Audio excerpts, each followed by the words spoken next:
Good morning, Red Shirt Patriots. Welcome to the 330th consecutive Friday Assembly of the East Valley Red Friday Patriots. Thank you for your presence today, and thank you for demonstrating your patriotism. Those red shirts are certainly a sight to behold.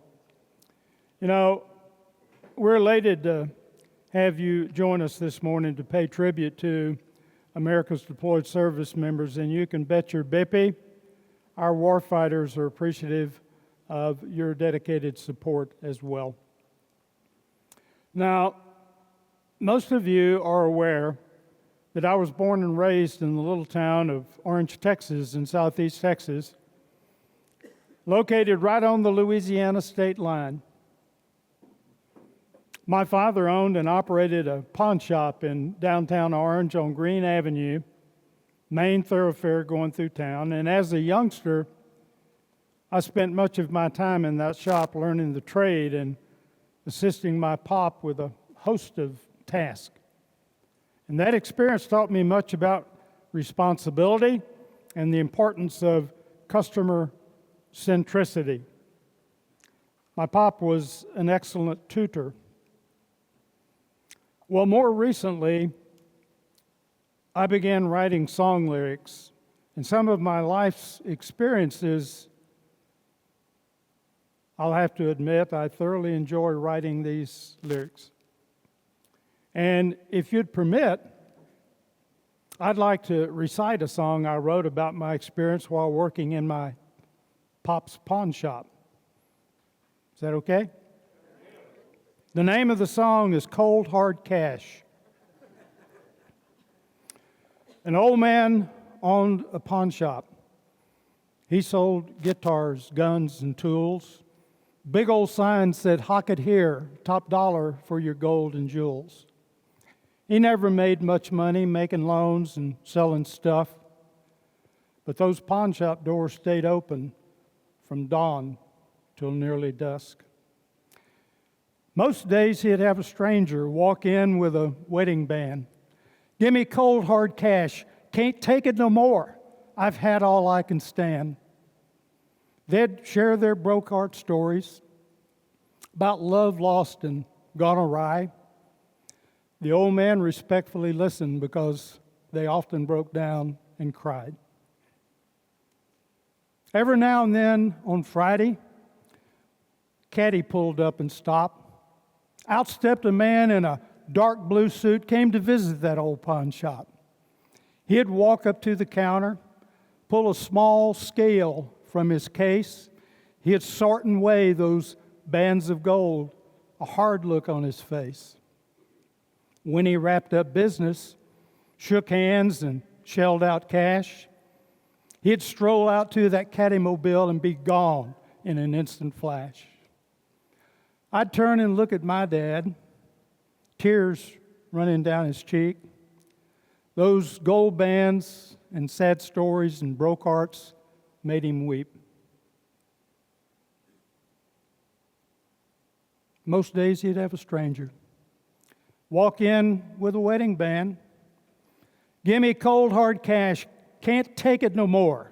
I'm headed for the promised land." They'd share their hard luck stories about fortune lost and gone awry. The old man respectfully listened because they often broke down and cried. An old man owned a pawn shop, smack dab in the middle of town. Big old sign said, "Hock it here. No need to shop around."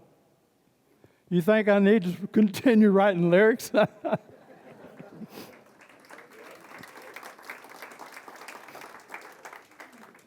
But the story doesn't end there. Now, situated right next door to my pop's pawn shop was a barber shop. A gentleman by the name of Tom Cockrell owned and operated that shop. And as a teenage kid, I shined shoes for Mr. Cockrell for one full year. And while I worked for Mr. Cockrell, there were many life lessons that I learned that I reflect back on even to this day. I shined shoes for Mr. Cockrell every day after school, worked all day on Saturdays, and worked there Monday through Saturday through the summer months. He allowed me to keep every dime I made shining shoes. He was a very, very generous man. In 1954, the price of a haircut at Mr. Cockrell's barbershop was 6 bits, 75 cents. A shave and a haircut was $1. Price of a shoe shine was 2 bits, 25 cents. And virtually every one of my customers threw in an extra dime or a quarter tip. Good money for a 10-year-old kid. Now, Mr. Cockrell was a really down-to-earth, genuinely friendly, and extraordinarily charitable man. He did a lot of charitable work in our community, and everybody in my hometown held him in high regard. Townsfolk enjoyed his company, his stories, and his humor. I recall an event that took place while I worked at his shop that was quite enlightening for me. It was a lesson learned about charity and human nature. You see, one Monday morning, shortly after opening his shop for business, the owner of a local florist shop came in wanting a haircut. And after the cut, the florist asked about the charge. Mr. Cockrell said, "Friend, I can't accept money from you. I'm doing community service this week. There is no charge." Well, the florist was quite pleased, left the shop. Mr. Cockrell felt good about his charitable deed. And when Mr. Cockrell went to open his shop the next morning, there was a very nice thank you card and a dozen roses waiting at his door for him and his wife. Later that day, an Orange County Sheriff's deputy came in for a haircut. And after the cut, he pulled out cash and tried to pay his bill. Mr. Cockrell said, "Officer, I can't accept any money from you. I'm doing community service this week." Well, that deputy was quite happy when he left the shop. And when Mr. Cockrell went to open his shop the next morning, there was a very nice thank you card and a dozen donuts waiting at his door. Mr. Cockrell shared those donuts with me and a few customers that morning. Later in the day, a United States congressman from our district pulled up in a shiny red Mercedes sedan sporting an "I'm your Huckleberry" license plate. He parked out front, strutted in for a haircut, and when he went to pay his bill, Mr. Cockrell said, "Congressman, I'm sorry, I can't accept money from you. I'm doing community service this week." Well, needless to say, that congressman was quite happy with the gesture. He thanked Mr. Cockrell, promptly left the shop. Next morning, when Mr. Cockrell went to open his shop, there were more than 24 local, state, and national politicians lined up waiting for a haircut. And that, my friends, is the difference between politicians and the citizens of our country who run it. Please join me in the Pledge of Allegiance. I pledge allegiance to the flag of the United States of America and to the republic for which it stands, one nation under God, indivisible, with liberty and justice for all. Thank you, thank you. We do have, by the way, we have 75 in attendance this morning. That's a pretty good turnout. We're anxiously awaiting the return of our winter visitors. Peggy Briggs. Peggy, will you stand up? Peggy is a member of the Apache Trail chapter of Daughters of the American Revolution. Peggy, You know all of these ladies here, Hello. Yes, I do. and you are a frequent attendee for their monthly meetings. Yes, I am. Now, do you hold an office currently with the Trail chapter? Yes, I am the recording secretary. You're the recording secretary, so you take pretty good notes? Well, sure. Your boss back there is saying, yeah. Peggy, we're really glad to have you with us today. Thank you for joining us. You're welcome to join us anytime. Thank you. Thank you. Also, Barry Peacock, right back here. Barry, you came in on the advice of Roger? Yes, he invited me. You know that guy pretty well, huh? Well, we were playing billiards the other day, and Luke and Roger were there, and they said they're having a breakfast, and they invited me. So you decided that you're going to take their word that this would be an activity that you want to risk coming to? I was going to take that chance, yes. Well, let me just ask you. Barry, did you enjoy the breakfast this morning? Yeah, it was very good. Well, good. I'm glad to hear that, and we're glad to have you with us today. I hope you come back and join us again soon. Thank you. Thank you.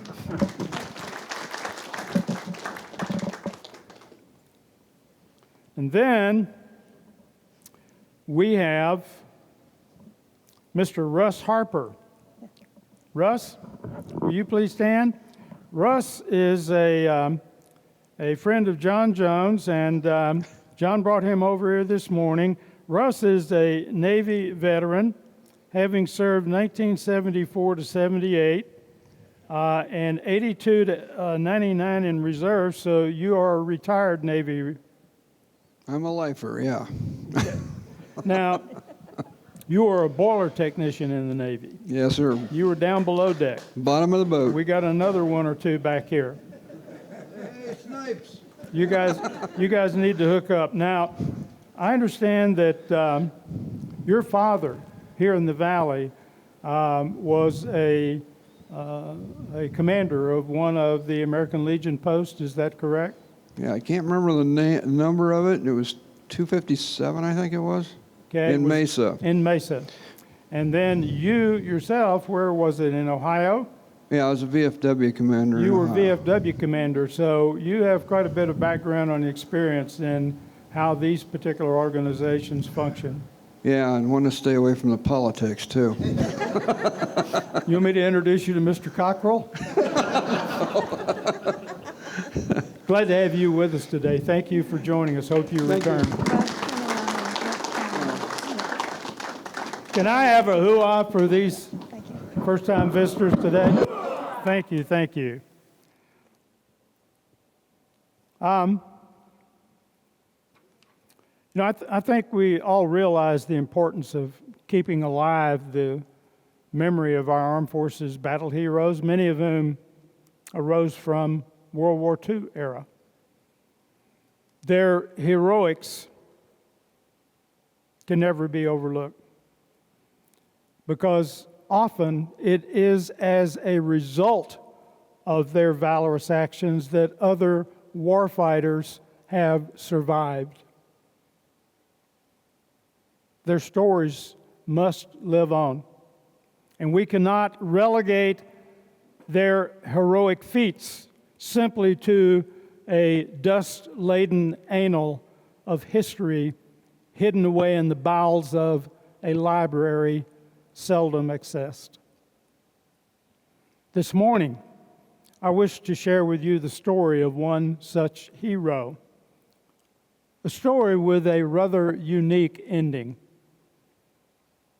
It's the story of Army Private First Class David Maldonado Gonzalez, born June 9, 1923, to a Mexican-American family residing in a neighborhood in the northeast San Fernando Valley within the city of Los Angeles.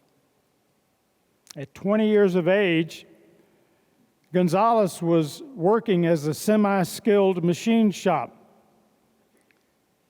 before he actually enlisted in the United States Army at a recruiting station in San Pedro on March 9, 1944, during the heat of World War II. Following completion of his basic training, he was deployed to Luzon, the largest and most populous island in the Philippines, where he was promoted to private first class and assigned to Alpha Company, 127th Infantry Regiment, 32nd Infantry Division. Now, the 32nd Infantry Division, nicknamed the Red Arrow Division, was the first American division to land in the Pacific. And the division's subordinate unit, the 127th Infantry, played a crucial role in the Pacific Theater campaigns. On April 25, 1944, the day of my birth, Alpha Company was pinned down in a heavy battle for the first Salisac Pass, which was a strategic stronghold on the Villa Verde Trail in Luzon. The Army Air Force, by then, had undisputed control of the air. And they tried to provide some form of air support to Alpha Company by pinpointing enemy caves and tunnels and using a delayed action fused 500-pound bomb to destroy the enemy's defenses.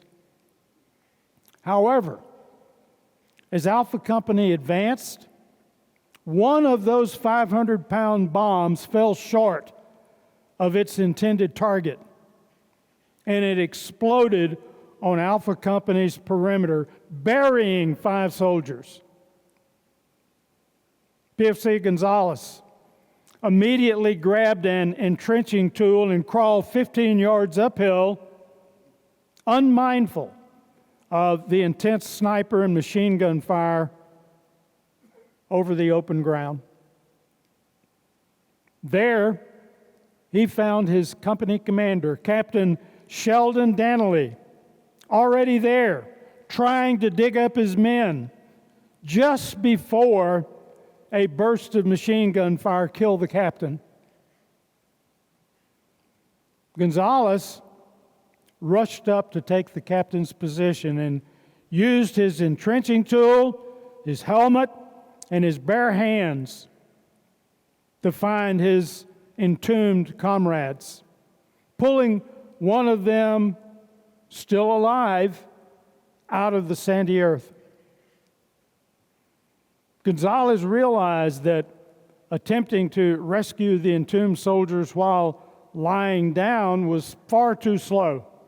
So he stood up, continued to dig, to uncover a second soldier. He had just rescued a third soldier when he was mortally wounded by enemy fire. Later, after the Japanese had finally been driven back, the remaining 2 soldiers were located and dug out. They were still alive. After more than 100 days of fighting, the 32nd Division achieved its objective, but at a high cost.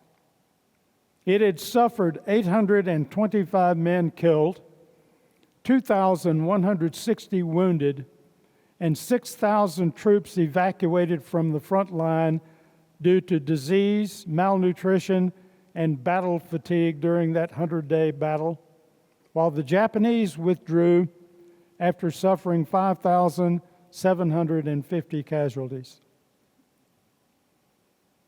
In an after-action briefing following the long battle, the division commander, Major General William H. Gill, declared that the 32nd Division had gained too little for what it had lost. On the 2nd of September, 1945, Japanese Forces General Yamashita personally surrendered to the 32nd Infantry Division, where, according to an official interrogation supervised by the 6th Army Assistant Chief of Staff, G2 Intelligence, Yamashita noted that he considered the 32nd Infantry Division the best his troops had encountered both on Leyte and Luzon.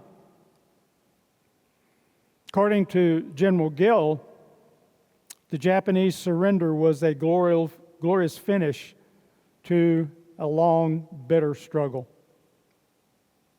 Captain Danley, who had already received a Distinguished Service Cross for his heroics in a previous battle, received a posthumous second Distinguished Service Cross, the second highest award for valor, for his self-sacrifice on April 25, 1944.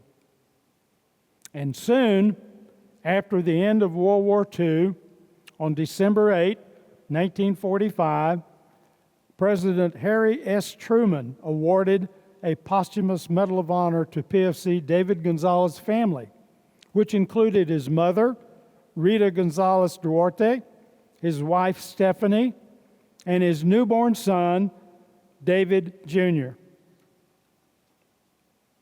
Or so everyone thought. For more than 50 years, a photograph of PFC Gonzalez hung in the Pentagon's Hall of Heroes, a permanent memorial within the Pentagon honoring all recipients of the Medal of Honor. However, family and acquaintances, and especially Lieutenant William W. Knotts, a witness to PFC Gonzalez' heroics and one of the 3 men that PFC Gonzalez is credited with saving, reported that that photo at the Pentagon was of the wrong man. The wrong man. Would you believe that that era was not corrected until 2002? 57 years following Gonzalez' induction to the Pentagon Hall of Heroes.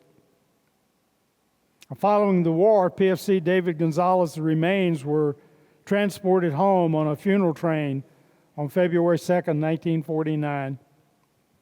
And he was reinterred at the New Calvary Catholic Cemetery in San Fernando, California. In addition to the Medal of Honor, Gonzalez received the Bronze Star and Purple Heart medals, among numerous other awards and citations. Also, his name has since been commemorated on a local Army recruiting station and a probation department camp in Malibu, the David M. Gonzalez Recreation Center. And as of November 2015, a junction of Interstate 5 and California Route 118 freeway in Los Angeles, San Fernando Valley is now the David M. Gonzalez Memorial Interchange. And that, my friends, is the story of a true American hero, U.S. Army PFC David M. Gonzalez. Rest in peace, brave soldier. By the way, that was not the first time this has happened. On February 2nd, 2017, the Pentagon apologized for mistakenly displaying a photo of the wrong person to represent Medal of Honor recipient Colonel William A. Jones III in the Hall of Heroes. The image was of a different person named William T. Jones, who was also a military officer. The error remained unnoticed for 13 years before being discovered.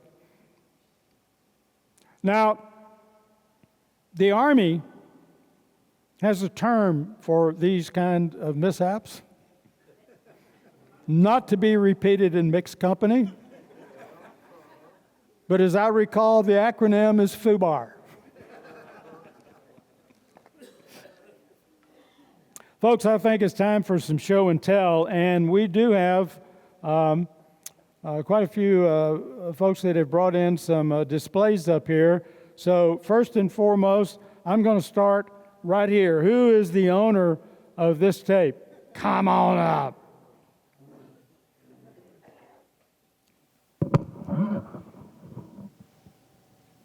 So tell us about this duct tape.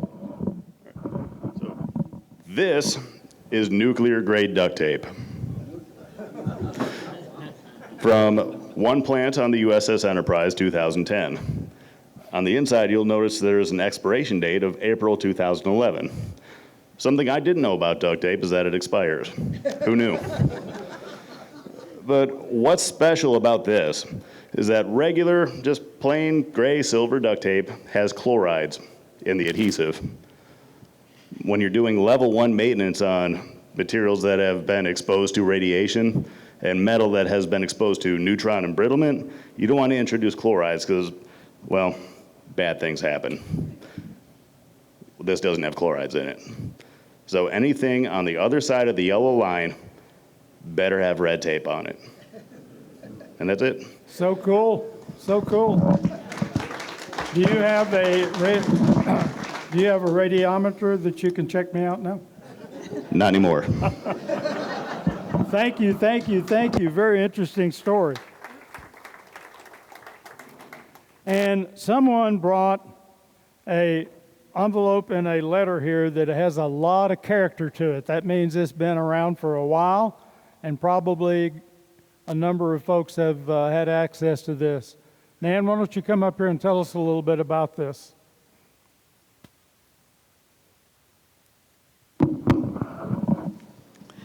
Okay. This is a letter I received as a young child. I was a member of Post 2 in Tempe, the Junior Auxiliary.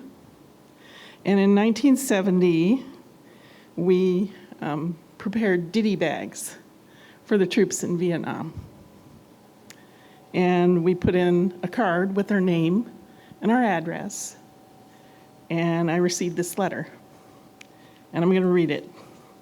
It's from a Captain Robert R. Lund, Sea Battery 220 Artillery, 1st Air Cavalry Division.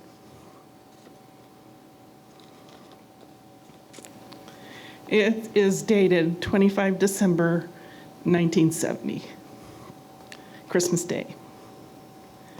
Dear Nanette, that's my given name, thank you very much for the bag of Christmas joy. I know a lot of effort went into the preparation of these gift bags. I passed out over 150 gift bags to the men of my battery, and most of them were from you wonderful people in Arizona. You certainly succeeded in cheering up our Christmas Day. I command an aviation battery in the famous 1st Air Cavalry Division. Our mission is to support the ground troops when they are in contact with the enemy. We fly support missions in the Huey Cobra attack helicopter. We are capable of operating most anywhere between Cambodia and the South China Sea. Again, thank you very much for the bag of useful Christmas gifts. Sincerely, Robert R. Lund, Captain, A.D., United States Army. Wow.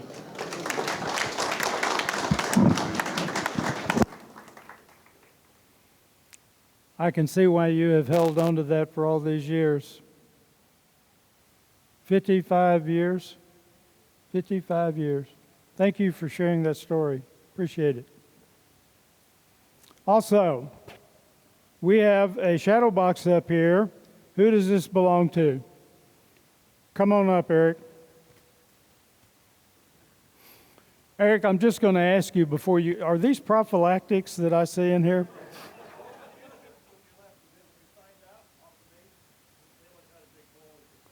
Wow. And you apparently took one. What does that say about you, Eric? The Army was protecting me. The Army protects everybody, right? Wow. So tell us a little bit about this shadow box. I'll hold it for you.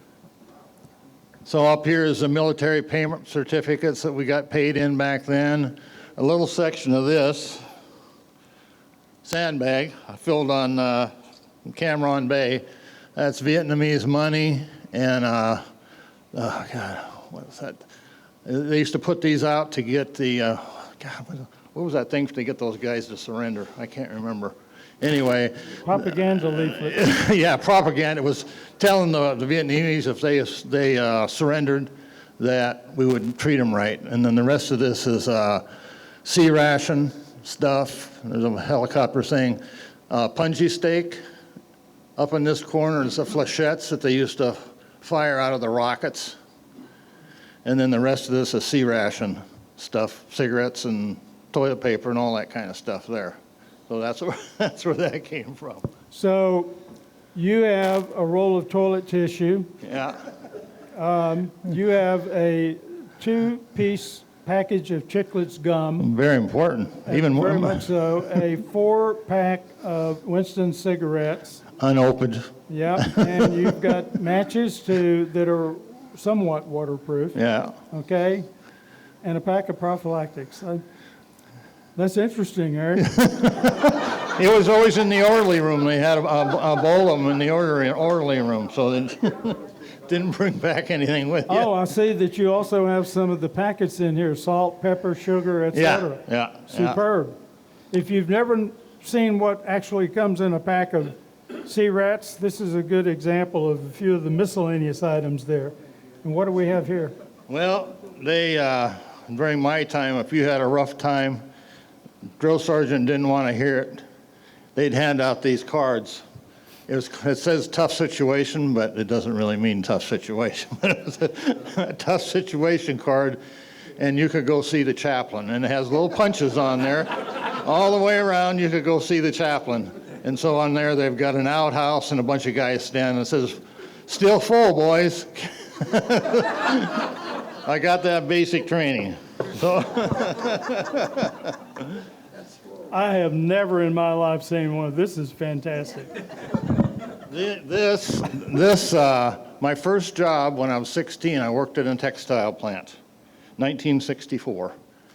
We made these. Oh, really?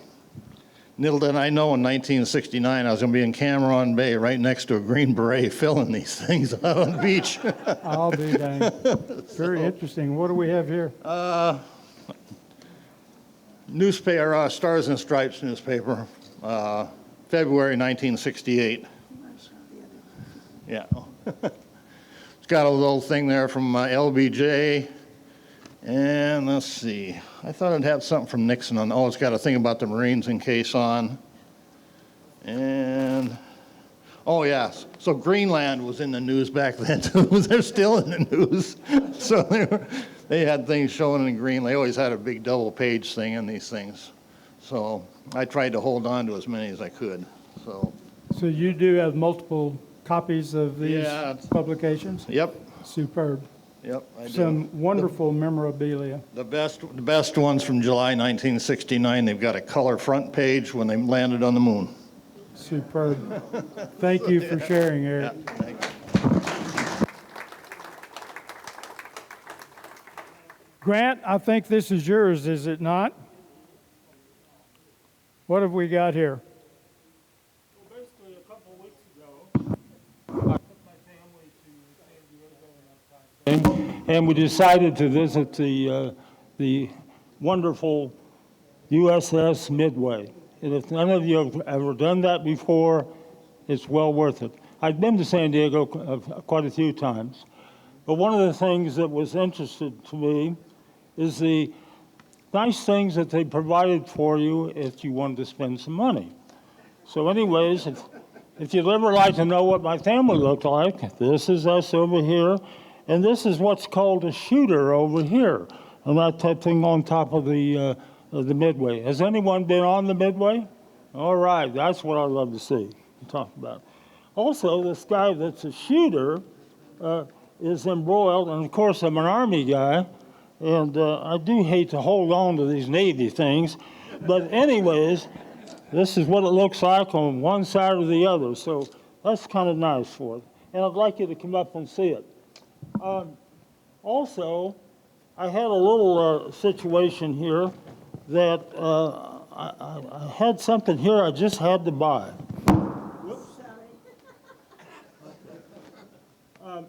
And I wanted to actually present this to somebody that's really dear to me and to a lot of you and that type thing. And his name is Dave Helper. So Dave, I'm sure you've seen this. Would you want to come up or just stay right there? I don't know. Is this man that deserves any award that he can get? And so I thought maybe you'd like to have a shooter from the USS Missouri. Not Missouri, boy, that was a long time ago. Yes, yeah. God bless you, buddy. I appreciate it. Okay, thank you very much. Thank you, Grant. Appreciate that. I just was hoping that you had not consulted with Eric back there before you made a presentation to Dave.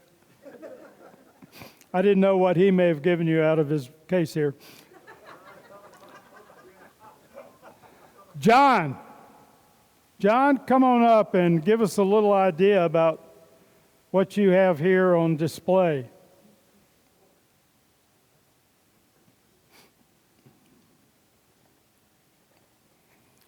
Most of you folks know John Mullen. John is a United States Marine Corps retiree, Purple Heart recipient with 2 oak leaf clusters, Vietnam combat veteran, and John has been involved with our program now for quite some time, and I know that he has a whole bunch of interesting stuff that he's starting to drag out of his attic. One of the best hats in the world for the sun. No matter what size your head is, it fits. It stays in. Vietnamese wore it. You could see it all over the boonies wearing it. They're very smart, all one size.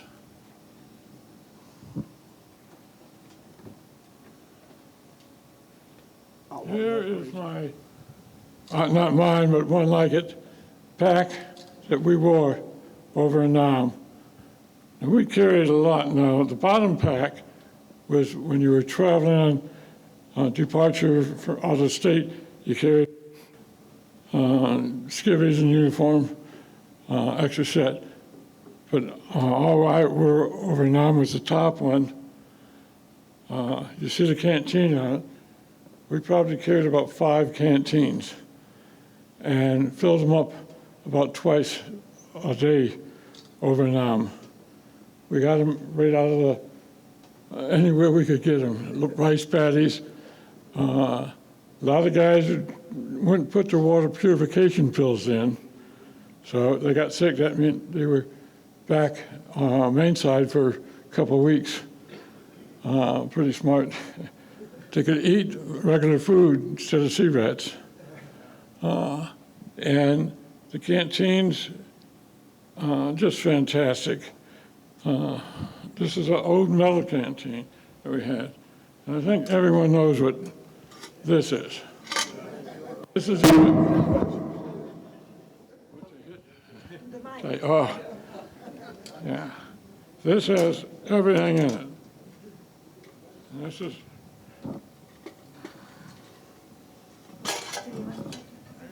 oh, my cane. My cane. Okay.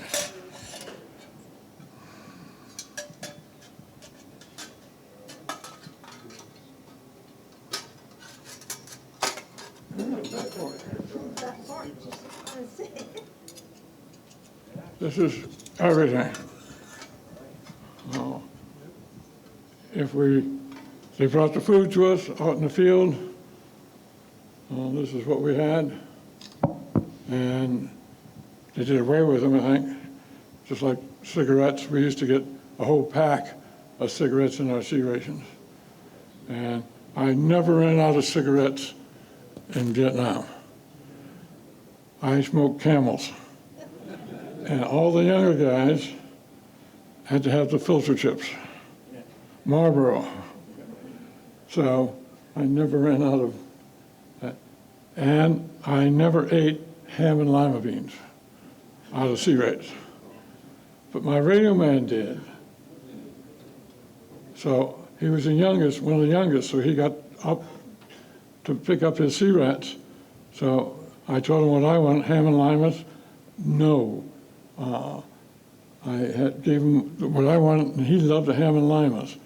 So I go up, he'd go up, and all the rest of the platoon go up, get their C's, and I come back, and there's always a ham and lima beans left. Well, I trade him back with the radio man.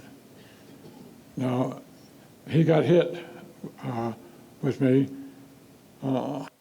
refused medevac the first time because he said he wasn't wounded enough. Then he was wounded again, second time. A lot of the men over now in my platoon always, hey, I'm not bad enough, he's worse, get him out first. You gotta have the pride to have those kind of men under you. Certainly. Thank you.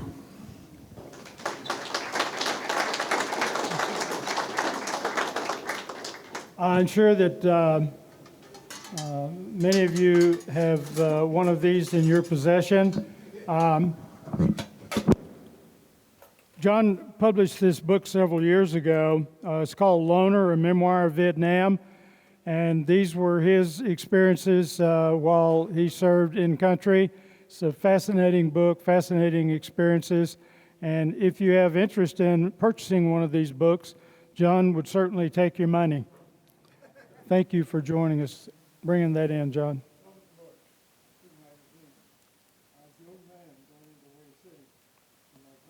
I was 27. You've written 3 books, correct? No, I wrote this book 40 years ago, 50 years ago. Who wants to read about me? Yeah. Anti-Vietnam people, grew up, come home. And I'm just ashamed to wear my uniform when they retired me out of the hospital. But I wore it. And anyone that said anything, I stood up to them. I was 140 pounds when I was retired from the hospital. Worst day in my life. They retired me out of the Marine Corps. I still had 3 years left on my enlistment. Would have given me 15 years. And I would have stayed in for probably 30. I'm first generation American, but I'm proud. You notice I said American, not the other nationality. I'm an American. Yeah. And you see all these other stuff coming on the news today. You're living in this country, you're an American. Thank you.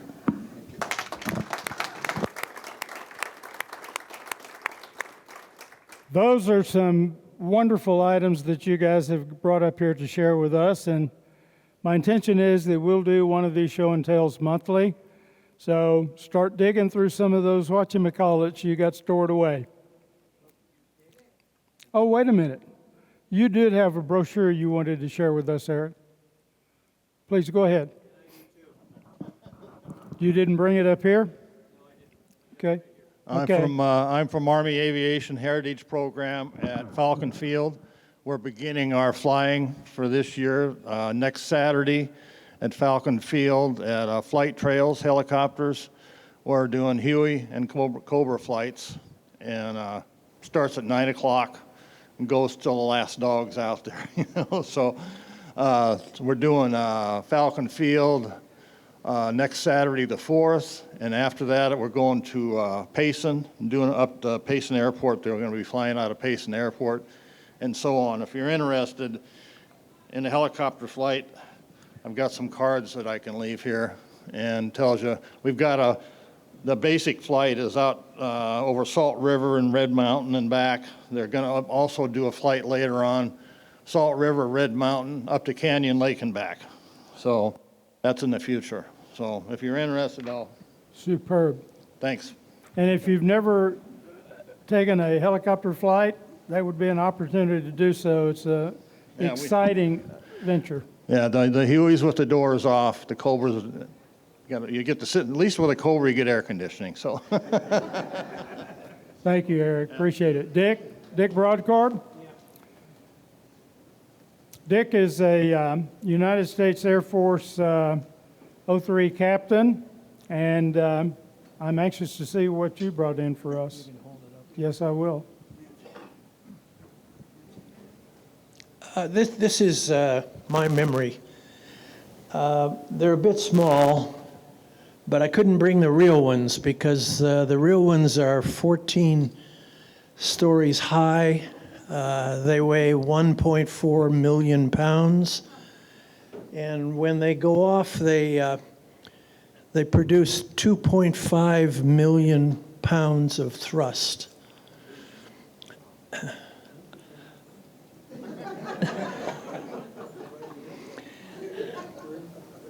As I've said before to several of you, I was in the Space Force before it was called the Space Force. It was part of an integral part of the Air Force at the time. The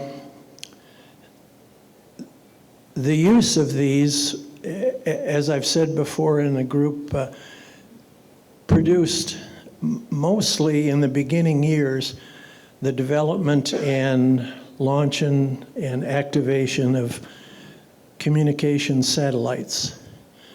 And that was the principal payload that these rockets produced, plus a lot of missions that were basically space satellites to investigate others. Spying, basically, is what they were. If it was a communication satellite payload, it would be launched out of Florida at the facilities down there. If it was a payload that was a spy satellite, we would launch all of them out of Vandenberg, which is now called Vandenberg Space Force Base, because that's the only location in the United States that they can launch these rockets without going over any part of Russia. And these were the years when the Cold War was in maximum activity, and we were participating with that effort.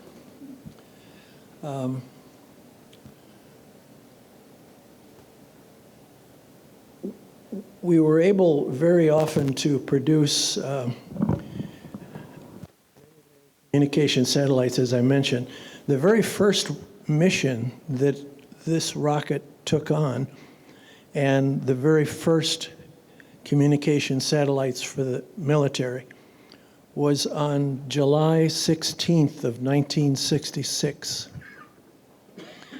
And that's why we can proudly state that we created the first communication satellites in the world.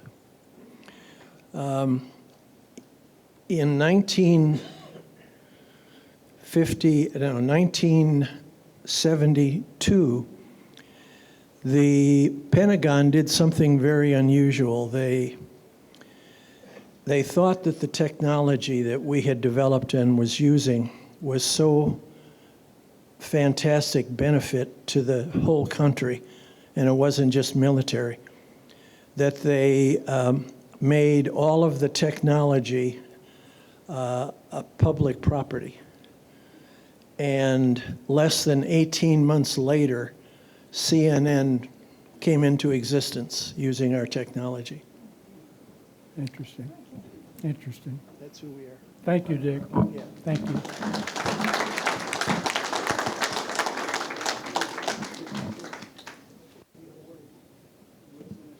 Can I have a hoo-ah for these folks that were up here and presenting to you some of this great memorabilia?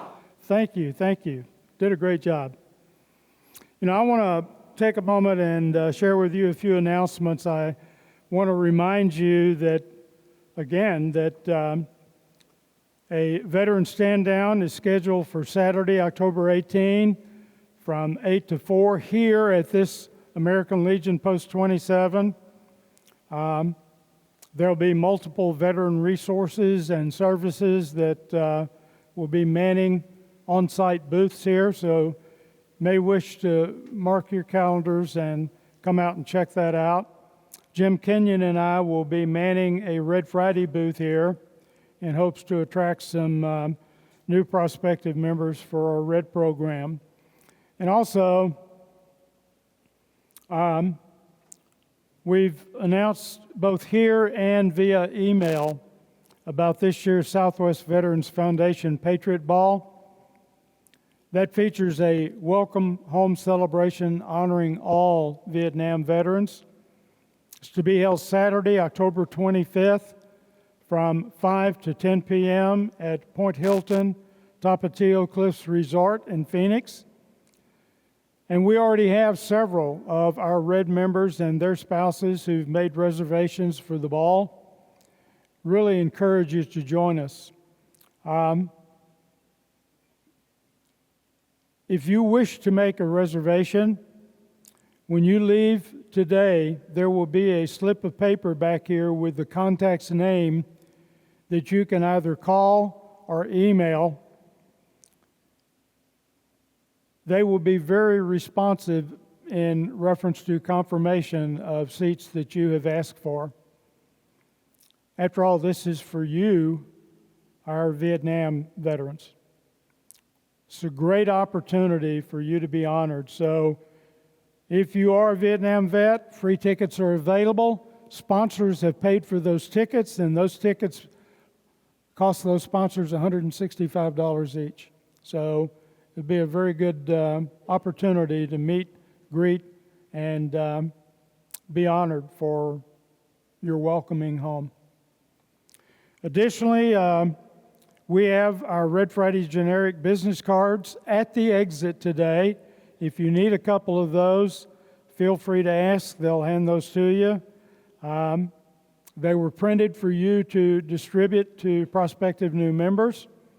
And they contain a Red Friday logo, and then the back highlights our address, breakfast, and program start times, our YouTube site, and a contact number. No name, just my phone number.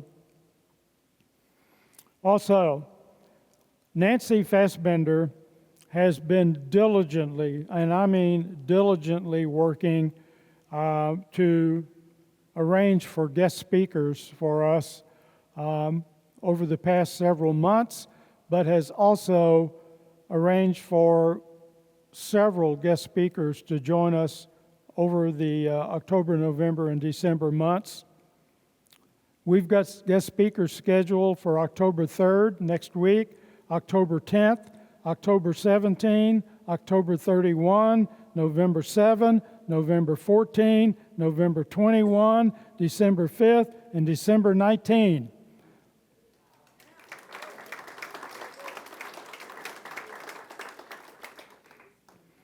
That's a lot of contacts that she's reached out to, and all of the folks that Nancy has referred to us for guest speaking events have been stellar, and we appreciate the work that you're doing there.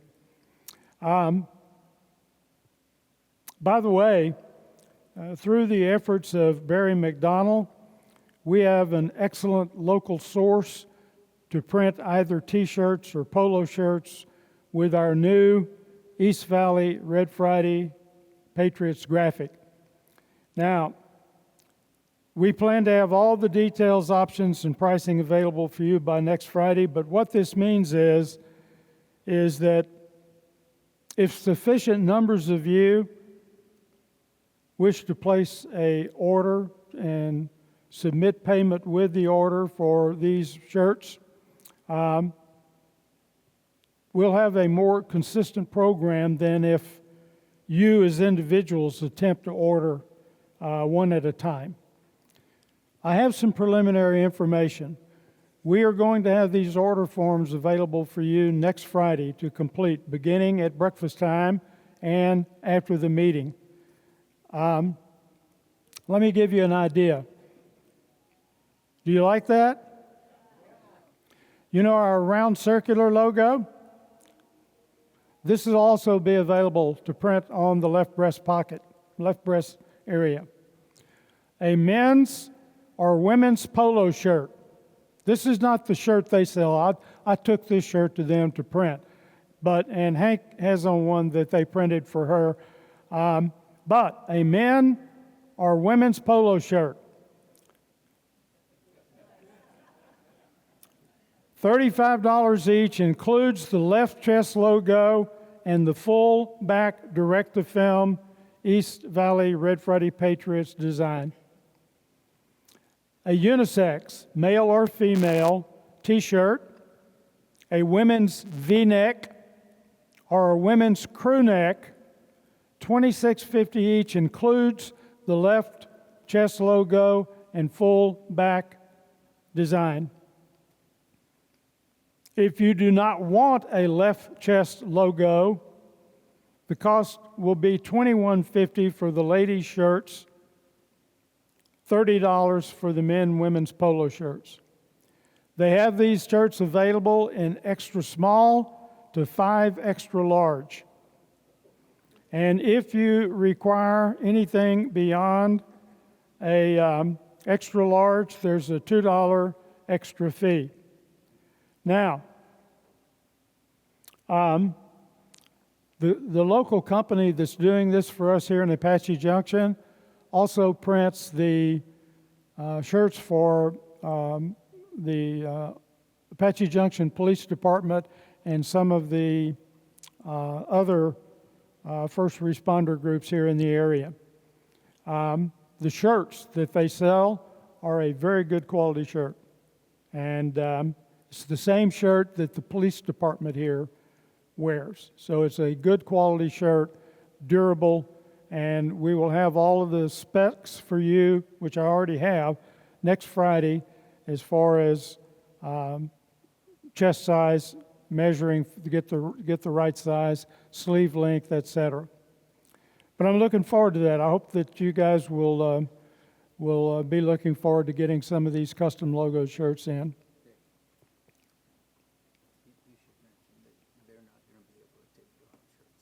Yeah, I will tell you, you're not going to be able to take your own shirt in. You'll have to buy their shirt, which is what the price that I've quoted, shirt and printing. But they will not accept individual shirts. I did this strictly for demonstration purposes for you guys. Also, Art Allen, who is an extraordinarily long-term member of our Red Friday group. I announced here a couple of weeks ago that Art is going to be leaving us to head back up to Iowa, but Art just mentioned to me that he has several things here that if you want them, come get them. He's got an upright freezer. He has 2 sofas, 2 china cabinets, and a king-size bed. If you need any furniture, see Art. We also have another important announcement to make, and I would ask that Sarah Klug come forward for this particular update. Good morning, everybody. Good morning. My name is Sarah Klug. Many of you know me. Many of you already know me. Before I get started, I want to tell you I have read John's book twice, and it's fantastic. And ladies, if you've not read it, you really need to read it, particularly if you don't know anything about what happened in Vietnam. So I really highly encourage you to do that. I even gave a copy to my grandson, and he read it. So it's really worth the time to buy one and give it out to people that you know. The reason I'm here today is because I serve as the Patriot Committee Chair of the Daughters of the American Revolution, the Apache Trail chapter. Now this committee supports active duty military and their families. And we have a wonderful opportunity for this particular Red Patriots group to join with our DAR chapter in a project supporting our deployed Arizona National Guard. The 3666, which is a support maintenance company in Arizona National Guard unit, deployed to Germany in March of this year and will be there until March of next year. The company consists of 107 male and 53 female members, and their home is right here in Phoenix. It's at the Papago Park Military Reservation. Now, the 666 is known as the Desert Demons, which is very appropriate for here. And the mission is to provide maintenance for combat systems, tactical vehicles, and weapons. They are tasked to provide maintenance support operations to battalion level or higher elements, including special operations. Now, we have this opportunity to support the National Guard unit by providing specific food items and toiletries from a wish list that's on the back of the table. Like I said, in the back of the room, on the table, on the far back, before you go out, there are lists of items that be needed. And if you would like, you can actually take a picture of that rather than taking a piece of paper with you, so you have a shopping list. Don't be surprised if you look at that list and say, what is this? Because these are younger kids, we're older, the things that they eat are so different than what we eat. So I had to look a lot of these things up to actually find out what they were. But they are edible. So we ask you to purchase only the items on the wish list and nothing else. If you provide toiletries, there are some conditions. There can be no alcohol included in the ingredients. So you need to check any mouthwash, soap, bacterial wipes, or deodorant, or so forth. Also, no glass containers, no large bottles or aerosols can be sent to the unit. That's why you need to purchase only what's on that list. Now, I went out and I checked a number of places for you to purchase, and the best places that I found were Amazon, Walmart, and Target. And we will be collecting your donated items the next 2 Fridays. And Karen Confederate, who is sitting right over there, she's got her hand raised, she'll be collecting next week because I won't be here. And then I'll be collecting on the October 10th meeting. Now, our DAR chapter sincerely really appreciates your support in donating these items for our deployed Arizona soldiers. Your generosity will make a real difference. And the care packages will be a welcomed reminder that the community back home really remembers them and is thinking of them. Thank you. The Apache Trail chapter of Daughters of the American Revolution have been staunchly supporting this Red Friday group for a long time, and they have contributed so much to this Patriot group. I think that any type of program that they are sponsoring that focuses on the same people we focus on, our veterans, our deployed service members, our active duty personnel, we need to step up to the plate on that. So please, take a copy of that list, get your shopping underway this week, start bringing some of these items in next week, and if you do not have the ability to actually physically shop, they will take cash donations. Is that correct? So they can go do the shopping for you. Great program. It's a great opportunity for us to support our Arizona Army National Guard.